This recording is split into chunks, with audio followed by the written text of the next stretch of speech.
Bwana Yesu asifiwe.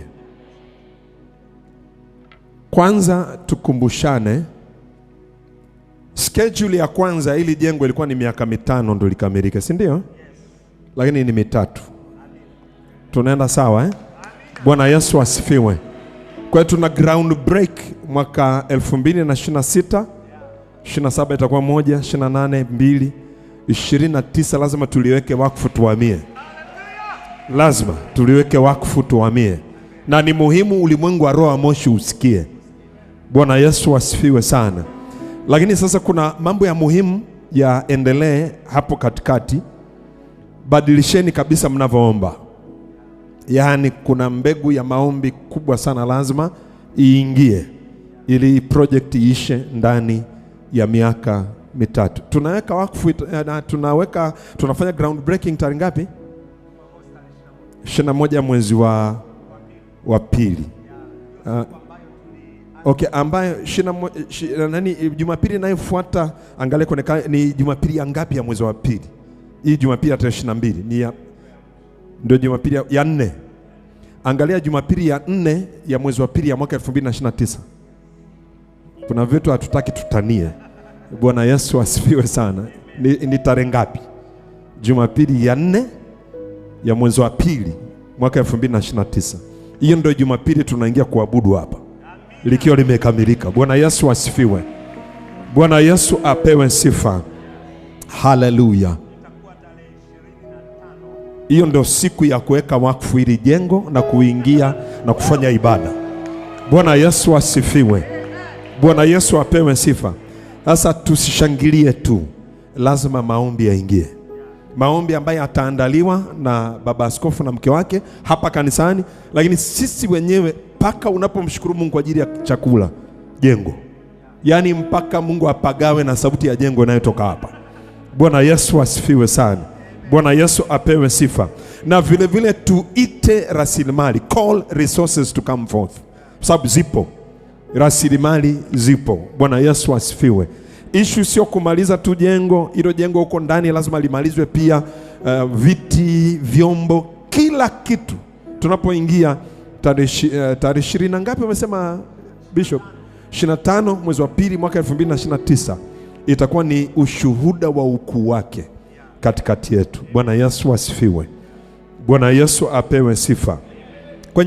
Kwenye kitabu, sijui maandiko tutakuwa tunayapata yanakuja au tunayasoma. Watu wa kule watakuwa wanatuletea maandiko. Mtakuwa wanatuletea maandiko.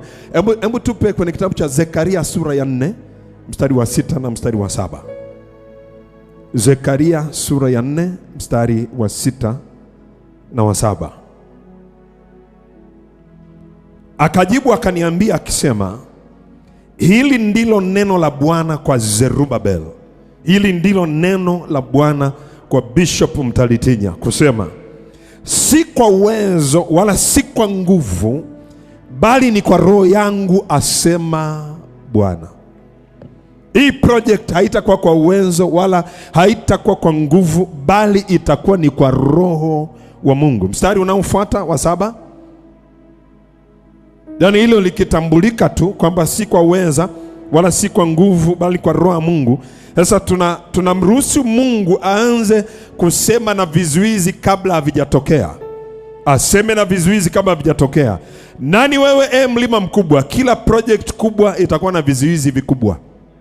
Kwa hiyo nakuomba sana askofu, nakuomba sana mama askofu, msikatishwe tamaa. Hata iwe ngumu vipi, hata Eliza hata ulie vipi, endelea kusukuma mbele, sukuma mbele. Tarehe 20 na ngapi? 5 mwezi wa pili. Yaani lazima tuingie kwenye hili jengo. Lazima tuingie tuabudu kwenye hili jengo. Bwana Yesu asifiwe. Na tutaingia kwa udhaifu.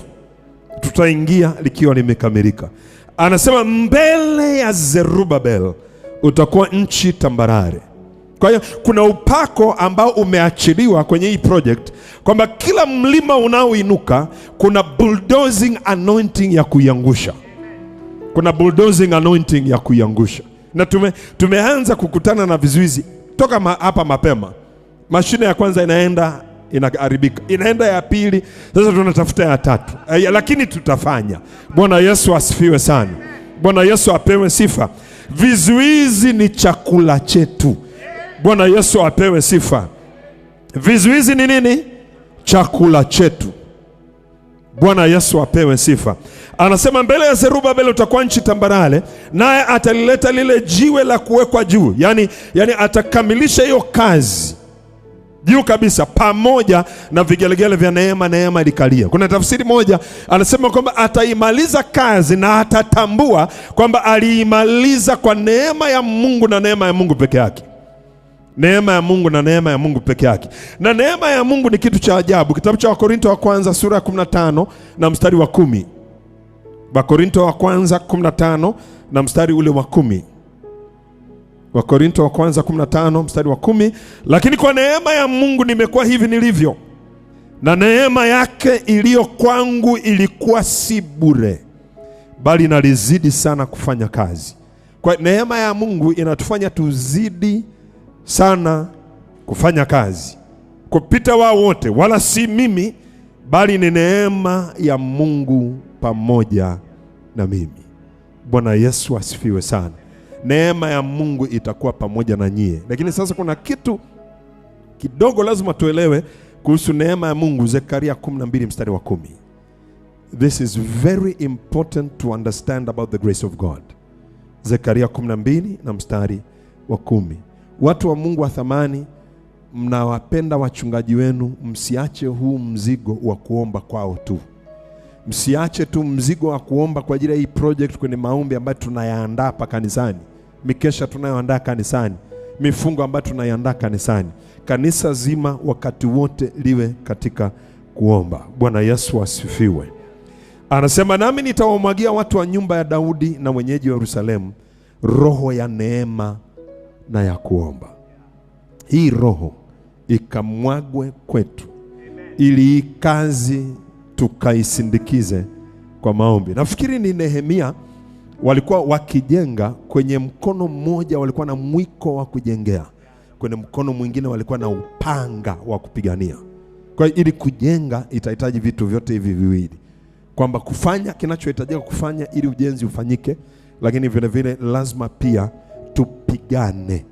tupigane katika maombi ili hili jambo likamilike. Bwana Yesu asifiwe sana. Bwana Yesu apewe sifa.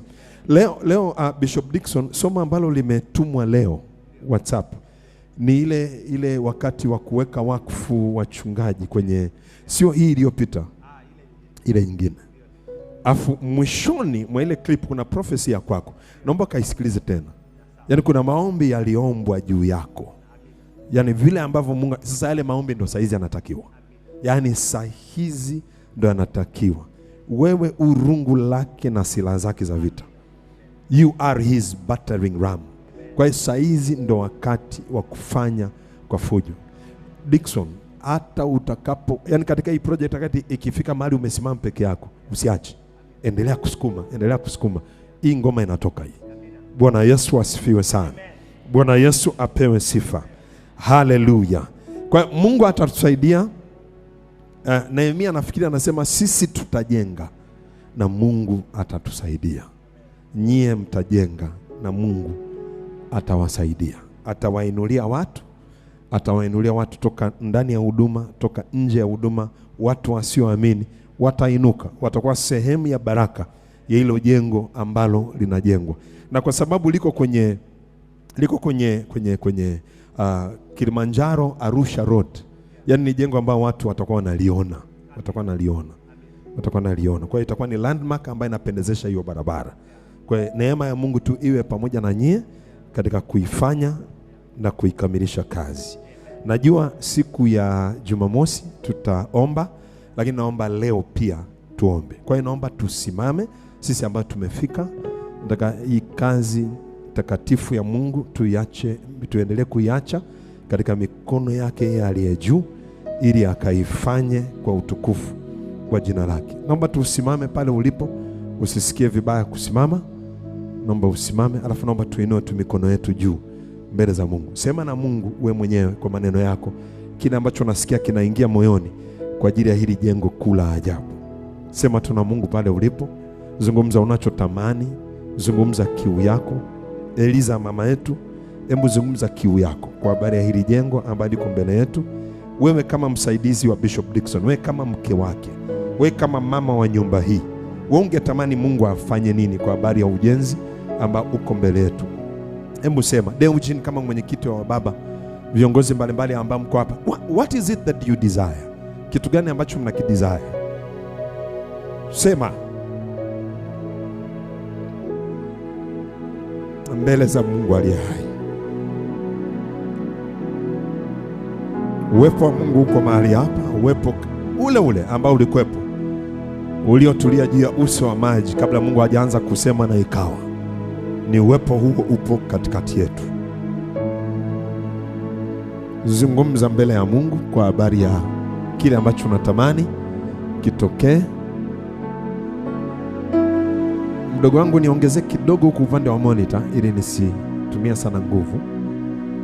Hallelujah. Hallelujah. Sema tuna Mungu. Haitakuwa kwa uweza wala haitakuwa kwa nguvu. Itakuwa ni kwa roho wake. Hamtachoka wala hamtazimia.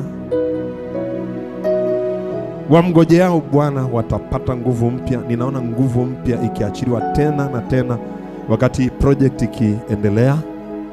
Tapanda juu kwa mbawa kama tai. Taenda kwa miguu wala mtachoka, mtakimbia wala mtazimia. Mikono ya huyu baba imeweka msingi na mikono yake itaona ili jengo likikamilika.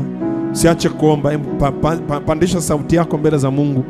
Pandisha sauti yako mbele za Mungu. Sema na Mungu. Sema na Mungu pale ulipo. Oh, glory to God. Maombi ni mahali pa pekee ambapo humanity inakutana na divinity kwa ajili ya kufanya makusudi ya Mungu yasimame duniani. Katika jina la Yesu. Katika jina la Yesu. Katika jina la Yesu. Katika jina la Yesu. Katika jina la Yesu. Kama ambavyo Mungu umetangulia kusema nasi na umetuambia si kwa uweza wala si kwa nguvu bali ni kwa roho wako. Baba, tunaweka madai juu ya upako mahususi wa kufanya hii kazi toka mwanzoni mwake mpaka itakapoenda kukamilika. Bwana, hii kazi isisimame mahali popote. Siku inaanza na imeshaanza Bwana kwa kutengeneza na kuandaa ile site pale. Hii kazi kaendelee pasikatike resources zisikate zikaendelee kuja. Mungu, tunakuangalia wewe ambao utaendelea kuprovide kwa ajili ya hii kazi. Utaendelea kuprovide kwa ajili ya hii kazi. Hapata katika resources kwa ajili ya hii kazi. Katika jina la Yesu aliye hai.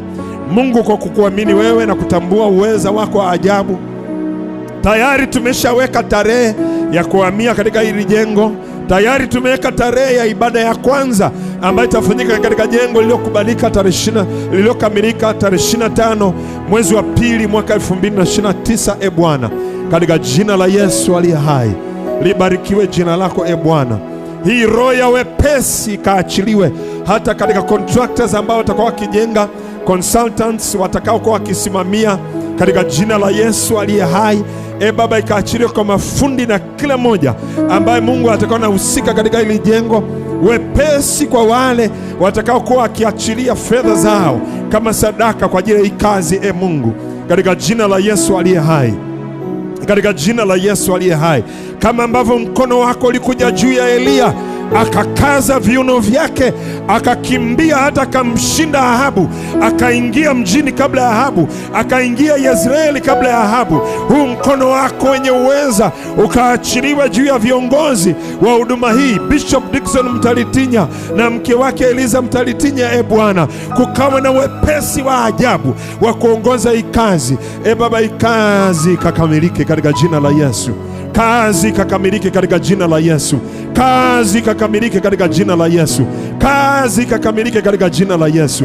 Baba, tunakupa sifa, heshima na utukufu kama ambavyo Nehemia aliifanya ile kazi akaikamilisha. Bwana, ndani ya siku 52 Baba, upako ule ule ambao ulikuwa uko juu ya Nehemia ukaachiliwe juu ya huduma hii kufanya hii kazi na kuikamilisha. Baba, katika jina la Yesu. Wewe Mungu uliyeumba mbingu na nchi, vinavyoonekana na visivyoonekana ndani ya siku 6, Hutahitaji miaka mitatu kukamilisha jengo tu moja, Bwana, katika jina la Yesu aliye hai. Baba, ukatusaidie, Baba, ukatuwezeshe katika jina la Yesu aliye hai. Ukatusaidie, ukatuwezeshe katika jina la Yesu aliye hai. Sifa, heshima na utukufu, Mungu, tunakurudishia wewe katika jina la Yesu aliye hai. Mwambie Mungu asante kwa maneno yako mwenyewe, kwa yale aliyoyajibu. Anajibu kuliko tulivyowaza, anajibu kuliko tunavyoomba, kwa sababu kilicho mbele yetu ni zaidi ya tunavyowaza, zaidi ambavyo tunaweza tukaomba. Maana jicho halijaona, sikio halijasikia, wala haijaingia katika moyo mwanadamu kile ambacho Mungu anaenda kufanya MTBC Moshi katika ujenzi wenu wa hili jengo la ajabu la ibada. Mungu, tunakutukuza, Mungu tunakuhimidi, Mungu tunakupa sifa, heshima na utukufu. Na Baba, kipekee ninakuamini Mungu kwa ajili ya mfumo wa kupoza hili jengo. Baba, ninakuamini kwa namna kipekee kwa ajili ya power plant ya kupawa hili jengo, hata kama TANESCO wakiwa hawatupi umeme wao, katika jina la Yesu aliye hai, katika jina la Yesu aliye hai, katika jina la Yesu aliye hai. Asante Bwana, unafanya kwa namna ya ajabu, unafanya kwa namna ya kipekee katika jina la Yesu aliye hai. Baba, tunatangulia kukurudishia sifa, heshima na utukufu katika jina la Yesu. Pe Bwana Yesu makofi ya ajabu, makofi ya ibada kwa Bwana Yesu, makofi ya ibada kwa Bwana Yesu. Haleluya. Karibu ukae, karibu ukae, mtu wa Mungu wa thamani. Mungu atafanya. Hebu sema pamoja nami, Mungu atafanya. Nisikie sauti yako tena, sema Mungu atafanya. Haleluya. Itakuwa ni ushuhuda wa ukuu wake katikati yetu, na itakuwa ni ushahidi kwamba hii kazi sio ya mwanadamu, ni ya kwake aliyeanzisha katika maeneo haya ya kaskazini, kwa utukufu wa jina lake. Bwana Yesu asifiwe. Natamani niseme lile somo la upendo tutalifanya Jumapili, tutalimaliza Jumapili. Lakini leo natamani tuongee kidogo kutambua uthamani wa kitu tulichokibeba. Bwana Yesu asifiwe. Na hapa ninarifaa wokovu tulionao katika Kristo Yesu. Namna unavyohendo kitu, namna unavyohendo kitu kinategemeana na unafahamu kiasi gani thamani ya hicho kitu. Bwana Yesu asifiwe. Ukiwa na bangili ya mkononi ambayo imetengenezwa na shanga ambayo tunazita hizi culture, namna unavyoihendo ni tofauti na ukiwa na bangili ya solid gold mkononi. Bwana Yesu asifiwe. Hii inawezekana umetumia maelfu machache kuipata. Hii nyingine ambayo umevaa labda ni milioni 15. Uwezi ukazihendo sawa. Unaweza ukasahau ile ya shanga mahali ya dhahabu, uwezi ukaisahau. Kwa namna unavyohendo kitu kinategemeana na uthamani wake. Leo naomba nikurushie hii picha. Anakuja tu mtu anakubariki na the latest Range Rover mpya. Oje usiku huo utalala. Yaani amekwambia hii ni ya kwako. Unaambia mimi nitatumia hela gani kwa ajili ya kuitunza, alafu ana deposit katika akaunti yako hela ambazo unaweza kutunzia hiyo gari for the next 5 years. Service zake, mafuta, kila kitu. Unajua unaweza hata ukanunua maji ya chupa ya kuisafishia. Ukasema haya maji ya moshi yatanikorodia gari. Bwana Yesu asifiwe sana. Bwana Yesu apewe sifa. Namna unavyohendo kitu kinategemeana na unatambua thamani yake.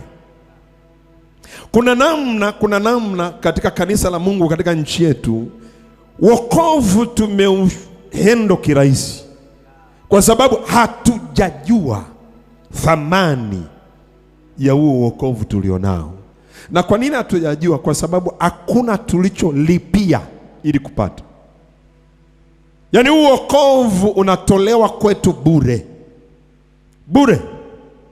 Lakini haimaanishi ni bei rahisi. Salvation is free but it is not cheap. Wokovu ni bure lakini sio bei rahisi. Bwana Yesu asifiwe sana. Na tukichanganya na lile somo ambalo tunaenda nalo, lile somo ambalo tutakuja kulizungumza Jumapili la kumpenda Mungu, moja ya vitu ambavyo vinatufanya tumpende Mungu ni kutambua vile vile thamani ya kile alichotupa. Wokovu ni zawadi ya bure, lakini haimaanishi kwamba ni bure. Haimaanishi kwamba ni bei rahisi.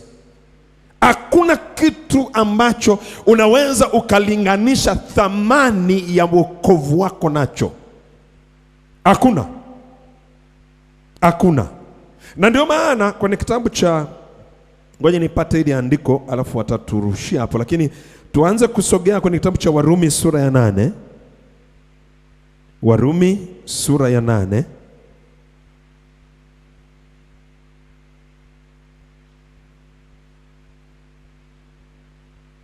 Mstari wa 32.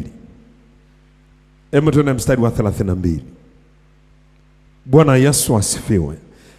Tukijua uthamani wa wokovu tulionao, itabadilisha hata namna tunavyoomba, kwa sababu kama ametupa cha thamani kuliko vyote bila kuomba, tuwe na uhakika hivi vitu vingine ambavyo tunamuomba, sioni sababu ya msingi kwa nini azuie. Kwa nini azuie? Bishop, juzi wakati tunaanza nafikiri kwenye mwezi wa kwanza, wakati tunaanza tuliona inabidi tubadilishe kidogo sitting arrangement pale kanisani. Kwa hiyo inabidi tuondoe kabisa viti vya plastic vilivyopo, tuweke viti kama hivi nimekuta ofisini, na tukasema kwa viti ambavyo tayari vipo tuongeze viti 160 ambavyo vya kilo 8 kila kimoja kilikuwa kinauzwa shilingi 75,000. Kwa hiyo tulikuwa tunahitaji milioni 12. Kuna watu wakaniambia kwamba pastor, hizi hela labda ili jambo tungelifanya mwezi wa pili wa tatu. Mwezi wa kwanza watu wanalipa kodi za nyumba, wanalipa ada za shule. Nikasema najua wanalipa kodi za nyumba, wanalipa ada za shule, na wala mimi siwaangalii wao. Nimeweka tu hiyo opportunity ili kama wana uwezo wa kushiriki baraka basi washiriki. Lakini huu mwezi wa pili lazima, mwezi wa kwanza lazima hili jambo tulifanya, kwa sababu mwezi wa pili hatutaweza kukaa kwenye hili jengo hivi. Alikuja Mama Eliza, alikuja kabla Deborah hajaolewa, aliona kwamba tu kwenye crisis tunatakiwa kufanya jambo fulani. Bwana Yesu asifiwe. Tumeishia kununua viti 350 na bado watu wanaendelea kutoa sadaka zao. Bwana Yesu asifiwe sana. Kwa sababu iko hivi, kama amekupa Yesu, hebu mgeukie jirani yako mwambie, kama amekupa Yesu na haikukugharimu chochote, kwa nini unafikiri unachomwomba kingine Mungu anaweza akakunyima? Ni kiwango chako cha kuamini tu. Bwana Yesu asifiwe.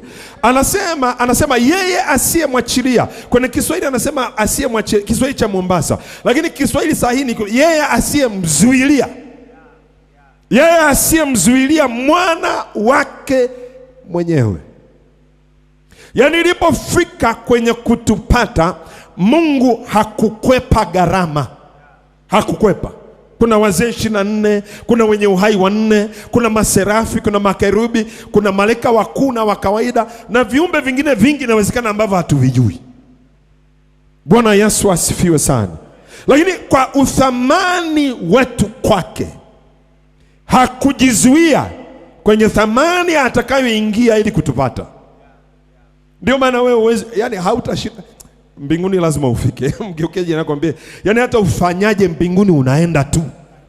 Bwana Yesu asifiwe sana. Sababu Mungu hata ruhusu ile gharama iingie tu ardhini. Hata ruhusu. Amekutolea gharama, wewe mbinguni unaenda. Hata kama utaki, utaenda kibabe. Bwana Yesu asifiwe. Yani utapigwa Tanganyika jeki na kwenda utaenda. Kasha kununua, too late.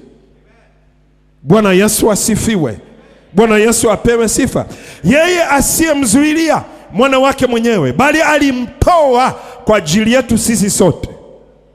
Unajua Bishop Dickson, dunia yani, Mungu akitusaidia wanadamu wakajua gharama ambayo Mungu aliingia kuwapata, hakuna mwanadamu anakataa kuokoka bwana. Hayuko. Bwana Yesu asifiwe sana. Mimi sijui nyewe, mimi hata ukiniuliza hivi niliokokaje, mimi mwenyewe sijui. Yaani nijishtukia tu nasema ndio wakati nimefuata mengine, lakini nikasema ndio. Natoka nimesema ndio, sijajuta. Sijajuta hata kidogo. Anasema yeye asiyemwachilia, yeye asiyemzuilia mwana wake mwenyewe, bali alimtoa kwa ajili yetu sisi sote, atakosaje? Yaani amekupa Yesu, akose vingine? Umepewa TV unyimwe boksi? Kweli? Na kuna TV zingine kuna gharama ukishafika kununua, sijui ile wall bracket bure, fundi bure. Kwa sababu umeshanunua TV milioni 25, anakuuziaje bracket? Ana akili kweli? Bracket ya 180,000 unaniuzia? Nimekupa 25 million, nimechukua screen hii ya inchi 100. Bwana Yesu asifiwe sana. QLED nimechukua. Alafu nanunulia bracket, naambia hapana mchungaji, chukua bracket. Na kitu gani unahitaji? Waya, chukua bure. Nini kingine unahitaji? Chukua bure. Bwana Yesu asifiwe sana. Yaani mpaka sound bar unapewa bure. Bwana Yesu asifiwe sana. Bwana Yesu apewe sifa.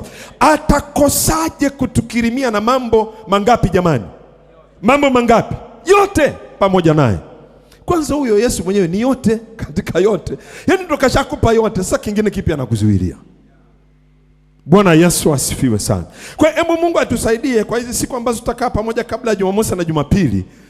Hebu tupite hapa ili kwenye mioyo yetu thamani ya wokovu tulioubeba tukajue. Yaani tukajue thamani ya wokovu tulioubeba, kwa sababu itabadilisha namna tunavyothamini. Unathamini kitu sawa na thamani yake. Bwana Yesu asifiwe sana. Sababu ni kuthamini ni neno ambayo imetokana na thamani. Bwana Yesu asifiwe sana. Lakini pia itatuwazisha na kujua hivi, unajua unaweza ukajua ukasoma Mungu anakupenda, lakini ukijua thamani aliyoingia, thamani aliyoingia itabadilisha sana namna unavyo reciprocate back, unavyompenda yeye. Bwana Yesu asifiwe. Bwana Yesu apewe sifa. Waebrania sasa, hebu tuanze sura ya 2 mstari wa 1 mpaka mstari wa 3. Waebrania sura ya 2 mstari wa 1 hadi wa 3. Unajua kitu tulichonacho cha thamani sana, wokovu. Manabii walichungulia wakatamani, lakini hawakuweza. Bwana Yesu asifiwe. Sio wewe utafuta kujilinganisha na Musa. Musa anatamani kuwa kama wewe. Elia anatamani kuwa kama wewe, kwa sababu ya kitu ulichokibeba. Bwana Yesu asifiwe. Bwana Yesu apewe sifa. Anasema mstari wa 1, kwa hiyo imetupasa kuyaangalia zaidi hayo yaliyosikiwa, tusije tukayakosa.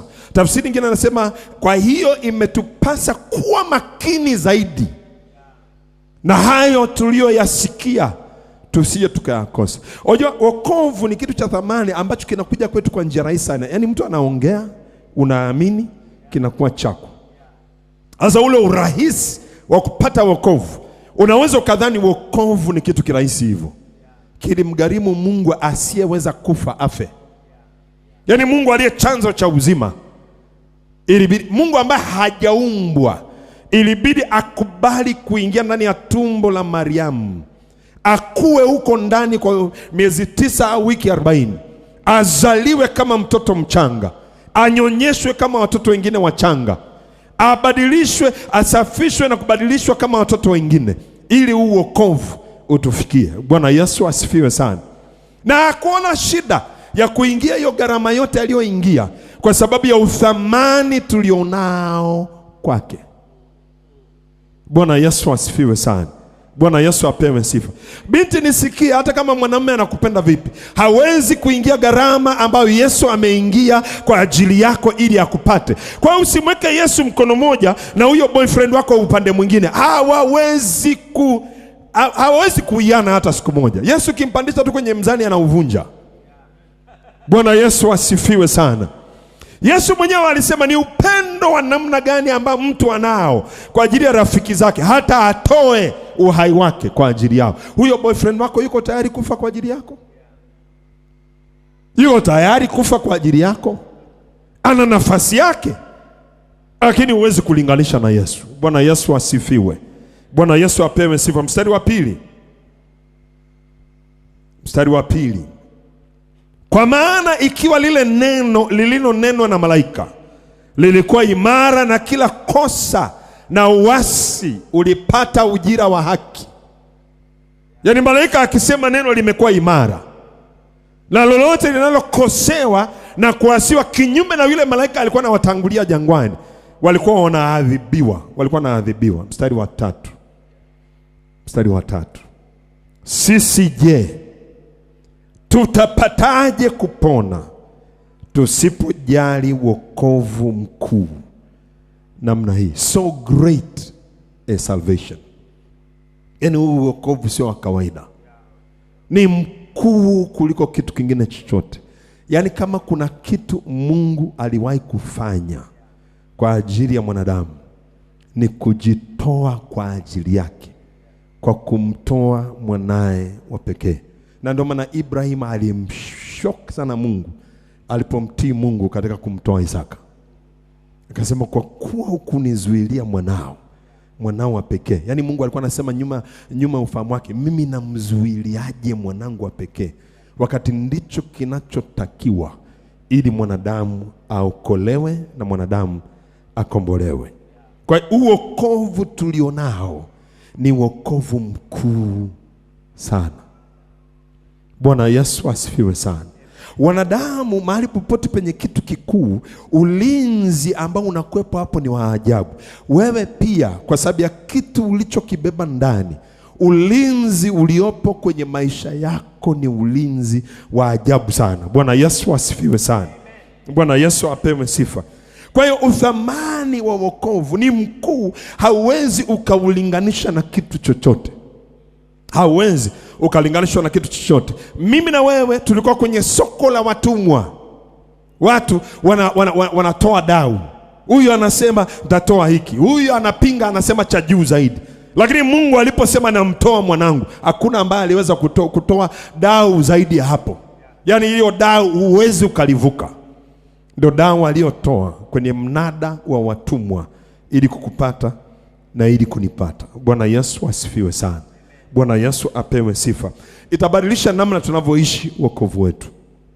Kama alijitoa hivyo kwa ajili yetu, sisi tutajitoa sana kwa ajili yake. Yeye alijitoa kwa kufa kwa ajili yetu, sisi tutajitoa kwa kuishi kwa ajili ya utukufu wake. Bwana Yesu asifiwe. Bwana Yesu apewe sifa. Haleluya. Na ukiangalia kwenye Petro wa kwanza, angalia Petro wa kwanza sura ya kwanza, tutasoma mstari wa 18 na mstari wa 19. Petro wa kwanza sura ya kwanza mstari wa 18 na mstari wa 19. Petro wa kwanza sura ya kwanza 18-19 anasema, nanyi mfahamu. Mungu atusaidie tufahamu.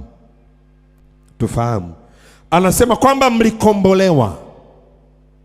Sasa ukiangalia neno la Kiingereza kwenye Biblia ya Kiingereza ni neno redemption. You are redeemed. Mligombolewa. Yaani tulinunuliwa tena. Yaani kama tulienda kujiweka rehani kwa adui, alafu kupitia kazi ya msalaba, moja ya vitu ambavyo Mungu alikuwa anavifanya ni kulipa deni ili tuweze kurudi kwa mwenyewe. Bwana Yesu asifiwe sana. Bwana Yesu apewe sifa. Nanyi mfahamu kwamba mlikombolewa si kwa vitu viharibikavyo. Thamani yetu hailinganishwi na vitu viharibikavyo, maana sisi wenyewe sio kitu cha kuharibika. Hauwezi ukaharibika, hauwezi ukaharibikiwa. Bwana Yesu asifiwe sana. Bwana Yesu apewe sifa. Kwa fedha au dhahabu.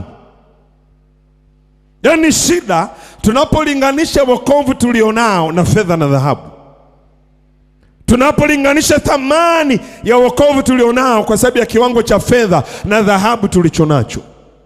Fedha na dhahabu katika economy ya ufalme wa Mungu ni vitu ambavyo tunazidishiwa, kwa sababu kilicho cha thamani kuliko fedha na dhahabu tumepewa. Bwana Yesu asifiwe sana. Kwa hiyo kwa sababu tumepewa kilicho cha thamani kuliko fedha na dhahabu, fedha na dhahabu haya, hiyo nayo chukua. Hiyo nayo chukua. Wajua ukienda Israel unanunua main dish peke yake. Main dish tu peke yake. Yaani na main dish ni nyama. Whether ni ya kuku, samaki, ng'ombe au wanyama hawa wa nyama nyekundu. Alafu matunda na mboga mboga ni bure. Yaani wewe kula mpaka upasuke, hawatakuchaji. Wanakuchaji tu kwenye nyama. Bwana Yesu asifiwe sana. Bwana Yesu apewe sifa. Haleluya. Kwa hiyo hatukukombolewa kwa vitu viharibikavyo. Na umeshakombolewa. Ndio kile kitu kutoka nazungumza asubuhi Bishop Dickson. Tulipokuwa nazungumza kuhusu rafiki yetu. Ana wasiwasi, vitu kutoka kwa baba yake ndio vinamzuia. Hakuna, tumekombolewa.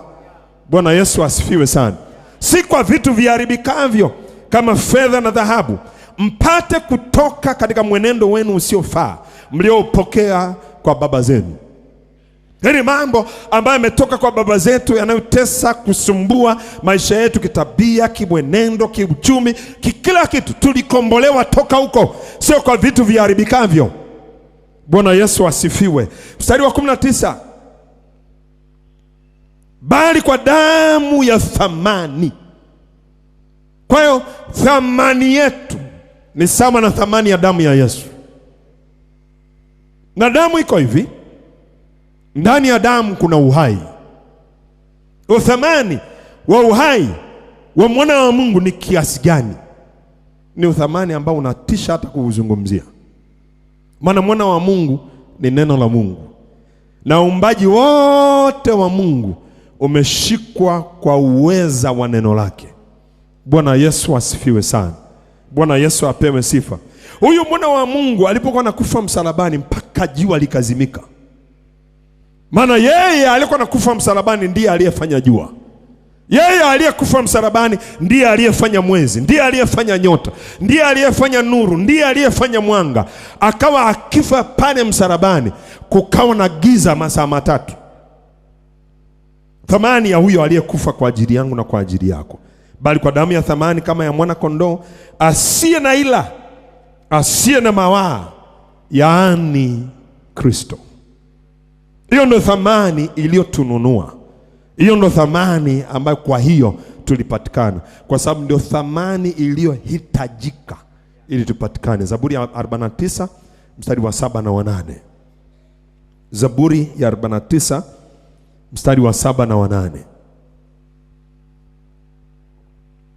Zaburi ya 49 mstari wa 7 na wa 8. Anasema hakuna mtu awezaye kumkomboa ndugu yake. Hakuna. Hakuna mtume, hakuna nabii, hakuna mwinjilisti, hakuna mchungaji, hakuna mwalimu awezaye kumkomboa ndugu yake. Kwa sababu gharama ya kukomboa ni gharama ya uhai wa yeye anayekomboa. Na sio uhai wowote. Lazima huyo ambaye anatoa uhai wake awe hana doa, hana waa, hana kunyanzi. Bwana Yesu asifiwe sana. Bwana Yesu apewe sifa.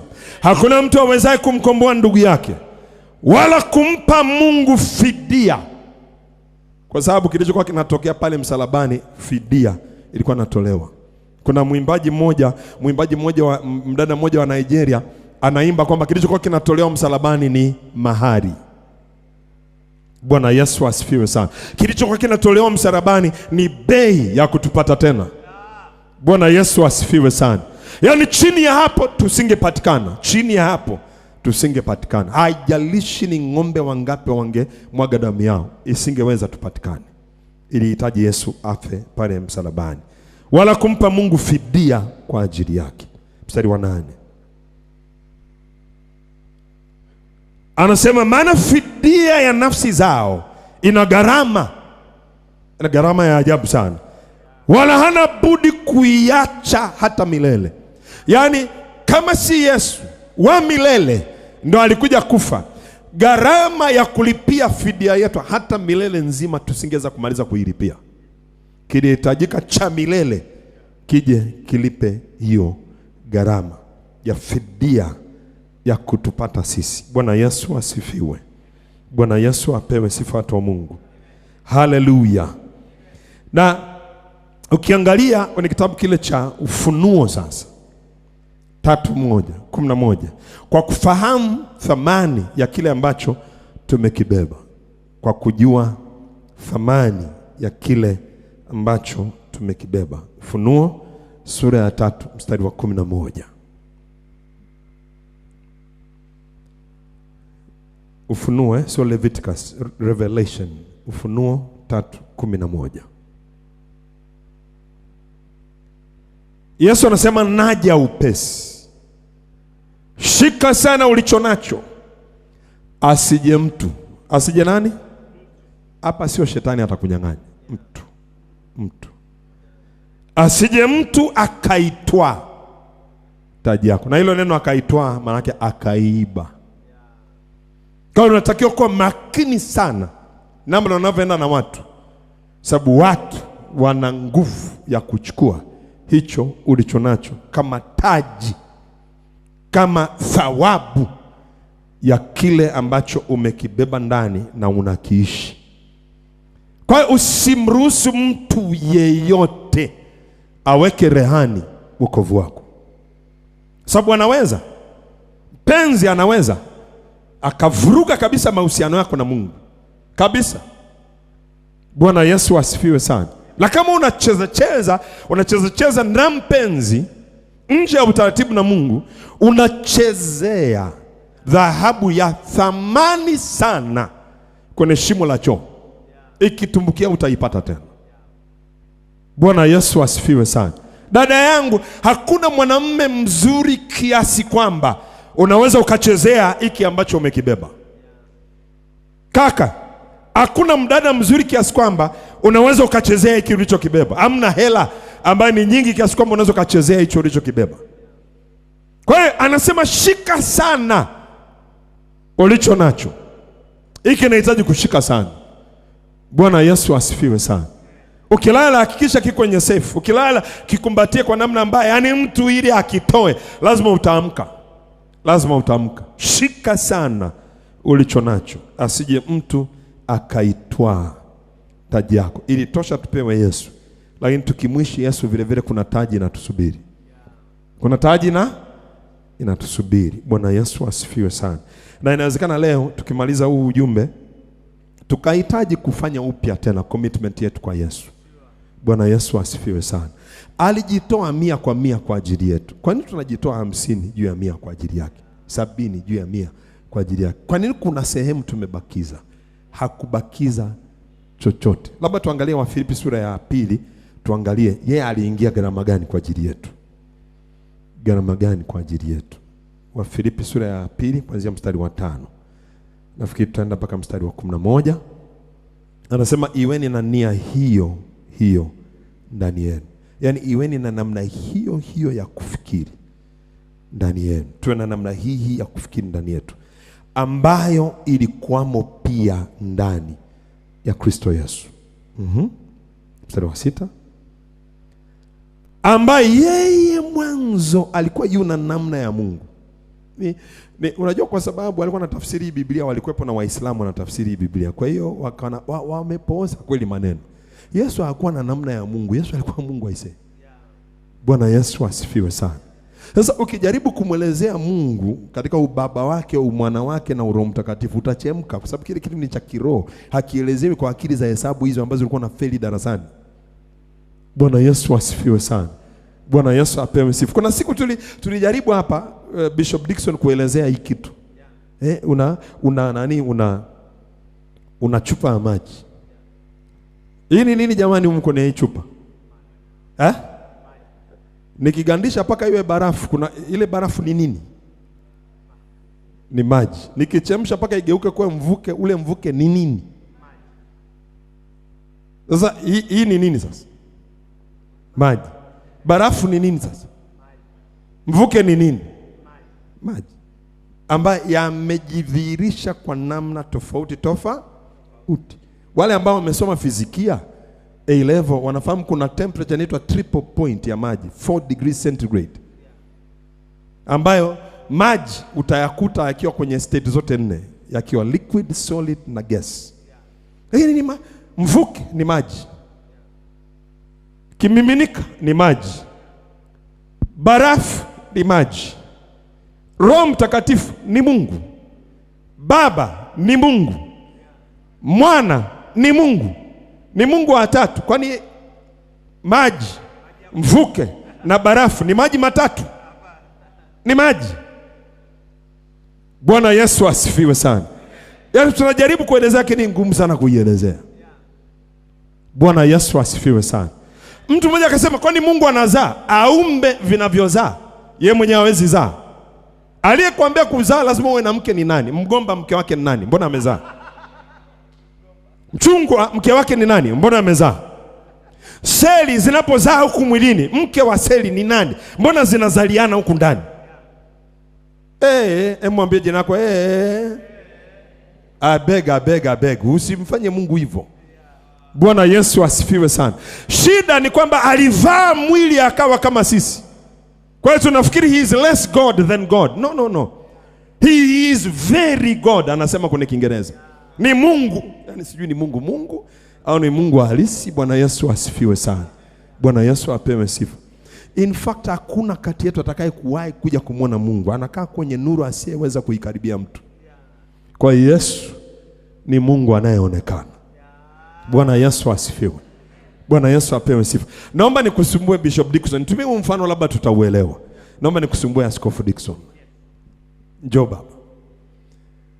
Tuseme kwa mfano mimi ni picha, life size picture ya Bishop Dickson. Mimi naomba niulize, huyu ni nani? Ni Dickson. Huyu picha yake ni nani? Sasa kama huyu ni Dickson, huyu ni nani? Huyu hapa ni nani? Na hii picha life size. Eliza, utaolewa na nani kati ya hao wawili? Hii picha au huyu mwanamume in the flesh? Huyu halisi. Sasa kwa Mungu, Yesu ni picha, lakini sio picha kama ya kwetu. Ni picha iliyo hai. Bwana Yesu asifiwe. Bwana Yesu apewe sifa. Yaani chochote ambacho Baba anaweza akafanya, Mwana anaweza kufanya bila mapungufu. Bila mapungufu. Bwana Yesu asifiwe sana. Kwa hiyo kama Baba ni Mungu, huyu life picture ni Mungu vile vile. Ndio maana Yesu akasema kama mimi, anasema ninawaombea wawe na umoja kama sisi tulivyo umoja. Bwana Yesu asifiwe sana. Yaani wao ni umoja. Ukimwona Dickson umemwona Carlos, ukimwona Carlos umemwona Dickson. Bwana Yesu asifiwe sana. Ni kwamba tu tunafikiria Dickson tunafikiria 2 dimensions zaidi sana 3 dimensions. Sasa huwezi kumfikiria Mungu kwa dimension 2 au 3. Sababu yeye anakaa kwenye umilele. Yesu ametoka kwenye umilele akaja kwenye muda, akalazimika kuvaa mwili. Lakini ni Mungu kama Mungu. Lakini sio kama ni Mungu tofauti na Mungu. Sijui nisemaje. Naomba ukae Askofu Dickson. Bwana Yesu asifiwe sana. Bwana Yesu apewe sifa. Haleluya. Kwa hiyo sio kwamba alikuwa yuna namna ya Mungu. Ni Mungu. Pale kwenye Mwanzo 1:26 ukisoma, anasema Mungu singular. Akasema tumfanye plural. Mbona tumeanza na Mungu mmoja? Hao wengine ambao alisema nao ni nani? Ndio hapo utakapojivuruga sasa. Tumfanye mtu kwa sura yetu na mfano wetu. Kwa hiyo Mungu kwa umoja, afiko kama akawa na kongamano. Ina maana haiko mmoja. Wewe sikuwa na kongamano na wewe mwenyewe. Kama kuna kongamano, kuna maamuzi mlifanya, ni zaidi ya mmoja. Bwana Yesu asifiwe. Bwana Yesu apewe sifa. Kwa ni moja ya mysteries, mafumbo ya Mungu. Anajidhihirishaje katika utatu? Bwana Yesu asifiwe sana. Yaani Baba ni Baba, Yesu ni Yesu, Roho Mtakatifu Roho Mtakatifu, lakini ni Mungu. Na nafikiri nimewekwa hivyo ili tuelewe. Tutakapoenda tutaelewa zaidi. Yaani anasema kuna mahali kwenye Biblia anasema utimilifu wote wa Mungu kwa jinsi ya mwili wote. Yaani hamna kilichobaki, kinakaa ndani ya Yesu. Sasa kama utimilifu wote wa Mungu kwa jinsi ya mwili unakaa ndani ya Yesu. Unasemaje Yesu ni Mungu pungufu? Bishop aliposimama hapa mbele, yani bishop ulichokuwa nakiona ni mwili wake. Ndani yake kuna roho ambaye ndio yeye. Yani unayenisikia naongea hapa ni roho inaongea. Kwa hiyo mimi ni roho, ninayo nafsi, ninakaa ndani ya mwili. Bwana Yesu asifiwe sana. Bwana Yesu apewe sifa. Hallelujah. Mungu ni neno, lakini hilo neno likafanyika mwili. Kuna tafsiri ya Kiswahili inasema kwamba neno likavaa mwili. Sikia, neno halikuvaa mwili, neno lilifanyika mwili, ndio Yesu. Neno ni Mungu, likafanyika mwili, ndio Yesu. Kwa hiyo haiwezekani neno aliye Mungu akafanyika mwili akawa Yesu. Huyu Yesu akawa Mungu pungufu ya Mungu ambaye ni neno. Haiwezekani. He is very God. Yeye ni Mungu hasa. Bwana Yesu asifiwe. Ambaye mwanzo alikuwa yuna namna ya Mungu, naye hakuona kule kuwa sawa na Mungu. Sasa unajua lugha haiwezi kueleza, kwa sababu unaposema kuwa sawa na Mungu iko kama kuna Mungu na kuna Yesu. Na iko hivyo, kuna Mungu, kuna Yesu, kuna Roho Mtakatifu. Lakini hatu address Godhead kama watatu. Tuna address kama mmoja. Bwana Yesu asifiwe sana. Wakujua we Mungu wa kweli wa pekee. Na Yesu Kristo uliyemtuma. Iko kama Mungu alimtuma Yesu, lakini kumbe Mungu ndo alikuja katika Yesu. Yani kitu alikuja katika Yesu. Sasa kama alikuja katika Yesu, nani alibaki kule? Mungu anaweza akawa amebaki kwenye umilele na bado akawa kwenye muda kama Yesu. Hallelujah. Huyo ndio Mungu. Hajawahi kuumbwa, hawekewi mipaka na umbali, hawekewi mipaka na muda, hawekewi mipaka na mwanga, hawekewi mipaka na sauti. Ni Mungu. Kwa hiyo anaweza akawepo kwenye umilele na bado akawepo, anakufa pale msalabani kwa ajili ya mwanadamu. Bwana Yesu asifiwe sana. Bwana Yesu apewe sifa. Unajua kwa sababu anasema kwamba kuna andiko unasoma, anasema hawa aliowajua tangu asili aliwachagua tangu asili wafananishwe na mfano wa mwana wake wa pekee, ili yeye awe mzaliwa wa kwanza kati ya ndugu wengi. Kwa hiyo tunafikiri Yesu yuko kama sisi. Warumi 8:29. Yesu hayuko kama sisi. Sisi sio Mungu. Sisi hatuwezi kujifia msalabani. Yesu sio kwamba ana ufufuo na uzima. Yesu ni ufufuo na uzima. Aliwaambia siku moja karibu wampige mawe, akamwambia kabla Ibrahim hajakwepo, akasema niko. Yani before Abraham was, anasema I am. Na ndio jina ambalo Mungu alijitambulisha kwa Musa. Bwana Yesu asifiwe sana. Wakasema wewe umezaliwa juzi wewe. Akasema jamani hamtaelewa. Yani haya anayezungumza hawezi kuelewa. Yani Yesu ni Mungu kwa uhalisia wake. Kwa hiyo hakuona kule kuwa sawa na Mungu ni kitu cha kushikamana nacho. Bwana Yesu apewe sifa. Anasema mstari unaofuata wa 7. Bali alijifanya. Chochote unachojifanya we sio. Yani he pretended for the convenience of the mission. Alijifanya kuwa hana utukufu. Lakini yeye ndio chanzo cha utukufu. Sababu neno lilipofanyika mwili tuliuona utukufu wake, sio wa Mungu, wake huyo neno. Bwana Yesu asifiwe sana. Maombi aliyoomba Yesu kabla jana msalabani, Yohana 17 akisema nirudishe katika utukufu ule ule niliokuwa nao na wewe kabla kuwekwa misingi ya ulimwengu. Bwana Yesu asifiwe. Bali alijifanya kuwa hana utukufu, akatwaa namna ya mtumwa, akama ana mfano wa wanadamu. Tena hata hakuwa mwanadamu, akawa ana mfano wa mwanadamu. Kwa sababu mwanadamu gani unatembea juu ya maji hizi? Bwana Yesu asifiwe sana. Mwanadamu gani unapewa chakula cha mtoto mmoja unakibariki, unakigawa, unawapa wanafunzi wako, wanagawia wanaume 5,000 bila kuhesabu wanawake na watoto, na masazo yanaokota makanda 12. Mwanadamu gani anaweza akafanya hivyo? Mwanadamu gani anaweza akasimama mbele ya kaburi la Lazaro, kafa siku 4 mpaka anaanza kunuka, alafu aseme Mungu ninaomba huyu mtu afuke? Yeye anasema Lazaro toka huko nje, na anatoka. Mwanadamu gani anaweza kufanya hivyo? Mwanadamu gani anaweza kasimamisha msafara kwenye mlango wa mji wa Naini wa yule mjane alikuwa anampeleka mtoto wake pekee kwenda kumzika, alafu anamshika mkono, anamfufua, anamrudisha kwa mama yake? Mwanadamu gani anaweza kufanya hivyo? Kwa hiyo anaumbo kama mwanadamu, lakini hata siku moja usidhani ni mwanadamu, ni Mungu mwenyewe. Ni Mungu mwenyewe, kwa sababu yeye mwenyewe Yesu alisikika akisema. Yesu mwenyewe alisikika akisema. Filipo alimuuliza, tuonyeshe Baba. Akasema, wewe vipi? Umekuaje na mimi siku zote hizi? Bado unasema nionyesheni Baba. Aliyeniona mimi amemwona nani? Baba. Huyo ndio aliyekufa akatoa uhai wake. Tena sio kwamba yani haikuwezekana kumuua. Yani huwezi kumuua Yesu. Walijaribu kumuua, waliweza? Ile siku ya kwanza kabisa ameingia kwenye sinagogi baada ya kutoka jangwani siku 40, akapewa gombo la akapewa chuo cha nabii Isaya, akatafuta mahali pale palipoandikwa Roho Bwana yu juu yangu, akapasoma, akawarudishia. Unajua ukisoma pale alikaa unaweza usielewe. Hakukaa kwenye kiti huko. Kama mkao ungekuwa hivi, kwenye kila sinagogi la Kiyahudi kuna kiti cha Masihi huko mbele. Sasa yeye akaenda akakaa kwenye kile kiti. Aliposema neno hili limetimia, hakumaanisha lile alilosoma. Yani leo hii limetimia, ndio maana nakaa. Mimi ndio Masihi ambaye mlikuwa mnamsubiri. Bwana Yesu asifiwe sana. Bwana Yesu apewe sifa. Wakamchukua waenda wakamtupe kwenye gema la mji, lakini kwa sababu ni Mungu akageuka akatoka katikati. Wale waliompeleka wamsukume wakampisha apite. Na akapita katikati yao akaondoka. Kwa sababu huwezi kumuua. Anasema nimepewa amri ya kutoa uhai wangu na kuutoa tena. Bwana Yesu asifiwe sana.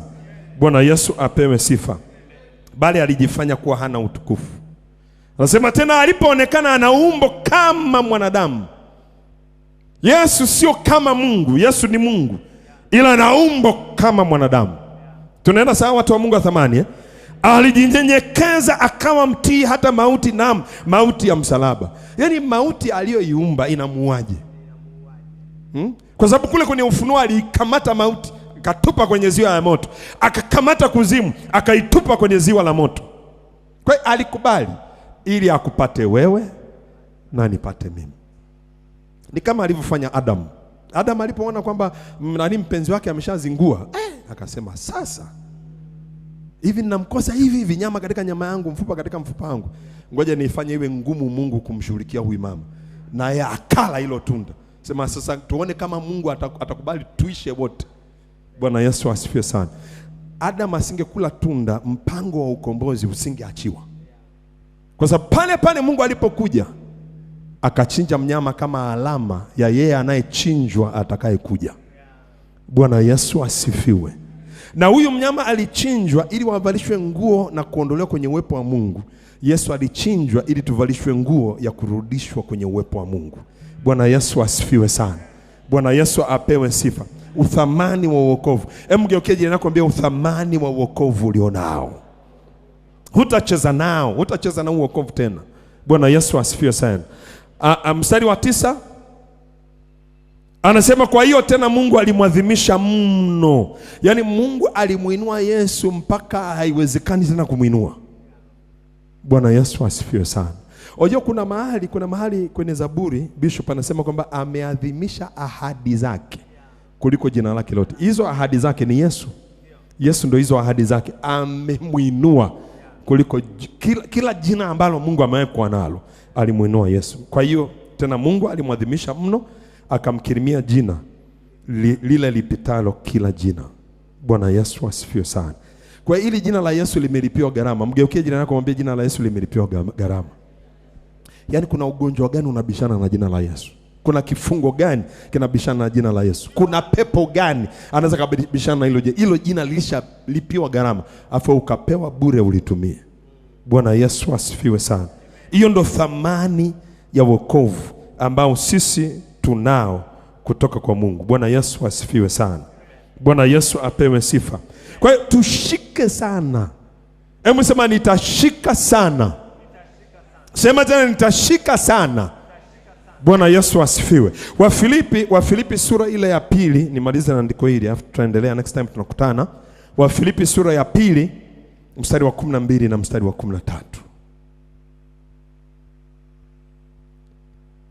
Basi wapendwa wangu, kama vile mlivyotii siku zote, si wakati mimi nilipokuwapo tu, bali sasa zaidi sana mimi nisipokuwapo, utimizeni wokovu wenu kwa kuogopa na kutetemeka. Sio kwamba tunautimiza kwa sababu una mapungufu. Tunautimiza tunapouishi wokovu wetu, ndio tunautimiza hivyo. Kusudi la wokovu kuwekwa ndani yetu. Alafu anasema mstari wa 13, ili usidhani kwa nguvu zako mwenyewe, anasema kwa maana ndiye Mungu atendaye kazi ndani yenu. Yaani Mungu aliyeanza kazi njema ndani yetu. Inasema Wafilipi 1:6, ndiye atakayeikamilisha hata siku ya Kristo. Hataki ufanye kwa nguvu zako mwenyewe. Chochote kile chenye nguvu kuliko wewe kina nguvu kuliko wewe, kwa sababu kuna ufunuo wa Kristo ambao huna. Sasa wewe unashindana na kitu kina nguvu kuliko wewe. Unafunga sana, unaomba sana, unaombewa sana, unajiadhibu sana. Kufunga hakujaweza kukukomboa. Kuomba sana hapajaweza kukukomboa. Sijui kitu gani hakijaweza kukukomboa. Wewe hujakombolewa na vitu viharibikavyo. Yaani Mungu anapotafuta kwako, kubali kwamba limekushinda ili Yesu ajifunue katika maisha yako, na katika kujifunua utapata ushindi kwenye eneo hilo. Bwana Yesu asifiwe. Bwana Yesu apewe sifa. Kwa maana ndiye Mungu atendaye kazi ndani yenu kutaka kwenu. Kwa hiyo Mungu, kuna kazi ambayo inaendelea ndani ya maisha ya muamini ambayo inamfanya muamini atake kutimiza wokovu wake, kutaka kwenu afu na kutenda kwenu kwa kulitimiza kusudi lake jema. Bwana Yesu asifiwe. Bwana Yesu apewe sifa. Unajua tunapoendelea kuishi maisha ya kushindwa kwenye eneo lolote lile. Na sasa kuna tabia, unapozungumzia kushindwa kwa mtu aliyeokoka anafikiria tu kwenye eneo la dhambi. Eneo la dhambi ni eneo moja tu ambao watu waliokoka wanashindwa. Bwana Yesu asifiwe sana. Kuna maeneo mengi, afya, maeneo ya uhuru, maeneo ya uhuru wa kifedha na kadhalika. Haya maeneo mengi sana tunashindwa kwa sababu tunajitahidi kwa nguvu zetu wenyewe. Bwana Yesu asifiwe sana. Na hili neno wokovu sio msamaha wa dhambi peke yake. Neno soteria sio msamaha wa dhambi peke yake. Kuna msamaha wa dhambi ndio, kuna ukombozi ndani yake, kuna baraka ndani yake, kuna ulinzi ndani yake, kuna kuhifadhiwa, kuna afya, kuna uhuru, kuna vitu vingi sana ndani hilo furushi inaitwa soteria au sozo. Bwana Yesu asifiwe sana. Bwana Yesu apewe sifa. Kwa kutimiza Askofu Dickson ni kila kitu ambacho ile furushi limebeba lionekane katika maisha yetu. Kila kitu ionekane katika maisha yetu. Bwana Yesu asifiwe sana. Bwana Yesu apewe sifa. Je, ni kwa kiasi gani tunafahamu uthamani wa kile ambacho tumekibeba? Tunafahamu uthamani wake kiasi gani? Na kwa kiasi gani tunalinda uthamani wa kile ambacho tumekibeba? Sijajua umesikia nini kwenye siku ya kwanza hii ambayo tumeshare pamoja, lakini hapo ulipo, bila kuwa na lazima wa kusimama, hebu zungumza na Mungu. Wewe umesikia Mungu akikusemesha nini ambayo imesababisha wewe useme nini na yeye? Kama kuna msaada ambao umeusikia huwa Mungu anautoaga, hebu sasa ndo wakati wa kumwambia Mungu, nimesikia, respond to his word, muombe akakusaidie katika hilo eneo. Kwa sababu natakiwa mimi, unatakiwa wewe kushika sana ulicho nacho. Wengi wanakitaka. Hao wengine wanayokitaka hawakitaki ili kiwafanyie wao kile ambacho imekufanyia wewe. Wanakitaka tu kwa sababu wanakuonea wivu, uvurugikiwe, upoteze wokovu wako. Bwana Yesu asifiwe. Upoteze wokovu wako ili uishie pabaya na haya maisha. Lakini Mungu anataka ushike sana kile ulicho nacho. Sijajua wokovu umekuwa ukiuchukuliaje. Inawezekana ulikuwa unauchukulia kiurahisi sana. Hebu muombe Mungu akurehemu na akusamehe kwa kuchukulia urahisi wokovu ulionao. Na umekuwa ukiishi chini ya kiwango cha kile ulichobeba. Chini ya kiwango cha kile ulichobeba. Bishop Dickson, ile gari ina engine ya cc ngapi? 1400. Sasa unajua iko mpaka 1500. Wakitoa pale, wakiingiza pale wakaingiza engine ya 1500. Haiwezi kawa sawa na hiyo engine iliyotoka. Kwanza gari itakuwa na nguvu zaidi, itakuwa na uwezo wa kusafiri kwa wakati mrefu zaidi. Kwa hiyo ndio kuna kitu kimewekwa ndani kikubwa mno tunatembea nacho ndani ya maisha yetu, kinaitwa wokovu. Mwana wa Mungu yuko ndani yetu kwa roho wake. Yaani wewe unajua unaweza kujidharau, inakuaje? Yaani unakuaje hekalu la Roho Mtakatifu? Ndio hivyo. Roho Mtakatifu anaishi ndani yako. Yesu yuko ndani yako kwa njia ya Roho wake Mtakatifu. Mungu atusaidie kuupa wokovu thamani ile iliyonayo itaathiri sana namna tunavyompenda Mungu na namna tunavyoishi kwa ajili ya Mungu. Namna tunavyoishi kwa ajili ya Mungu. Baba, katika jina la Yesu, asante kwa ajili ya ile neno ambalo tumelitafakari pamoja siku hii ya leo. Tusaidie tupate ufunuo wa hiki tumekibeba. Kama wewe Mungu uliona tunastahili kubeba kitu cha thamani hivi ndani yetu, lazima sisi ni wa thamani sana. Umetuamini kubeba hiki kitu ndani yetu. Katika nchi ya kwetu Mungu, kuna mahali ambapo tunahifadhi dhahabu yetu. Tunahifadhi benki kuu. Mahali ambapo kuna ulinzi wa ajabu. Mahali ambapo pametengwa maalum kwa ajili ya kuhifadhi hiyo hazina ya ajabu ya taifa letu. Hazina ya ajabu ya ufalme wa Mungu imewekwa ndani yetu. Mungu, tusaidie kujua uthamani wa kile ambacho tumekibeba. Katika jina la Yesu aliye hai. Najua Mungu, tukishajua tu itabadilisha kabisa namna tunavyoishi na namna tunavyokichukulia. Libarikiwe jina lako Mungu, katika jina la Yesu aliye hai. Mtu mmoja aseme amen. Kabla sijarudisha ibada kwa Askofu Dickson, pale Wakorintho wa pili 4:7 anasema hivi: tuna hazina hii katika vyombo vya udongo, ili adhama, ukuu na uweza viwe vya Mungu na sio toka kwetu. Kwa Mungu alipowekeza hii hazina ndani yetu, alikuwa anajiriski sana. Sababu mwisho wa siku ikifeli, atakaye laumiwa ni yeye. Kwa haiwezi ikafeli.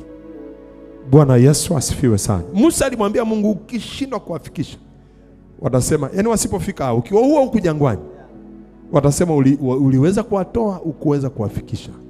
Na Mungu aligairi hasira yake, kwa sababu hamna anachokianza ambacho hakimalizi. Umebeba kitu cha thamani. Ishi kama mtu mwenye kitu cha thamani toka kwa Mungu. Usichezee hicho kitu cha thamani ambacho umepewa. Shika sana ulicho nacho. Sababu thawabu tunaenda kupokea ni kwa sababu ya kushika sana tulicho nacho. Paulo akasema imani nimeilinda. Anasema nimewekewa taji. Bwana Yesu asifiwe. Bwana Yesu apewe sifa. Mungu atubariki sana. Mtumishi wa Mungu Askofu Mtalitinya, karibu. Mgeukie jirani yako, mwambie umebeba kitu cha thamani, na usiruhusu kupoteza thamani ya kitu ulichokibeba. Baba amezungumza vizuri sana, akasema kitu cha thamani, thamani ya kitu ndio inaamua unakihifadhi wapi.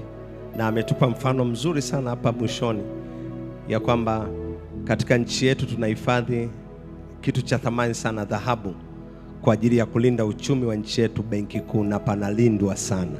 Wewe unalindaje wokovu ambao Mungu amekupatia?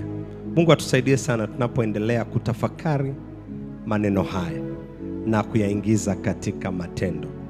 Tuache kuchukulia poa kazi Kristo aliyoifanya pale msalabani. Amina.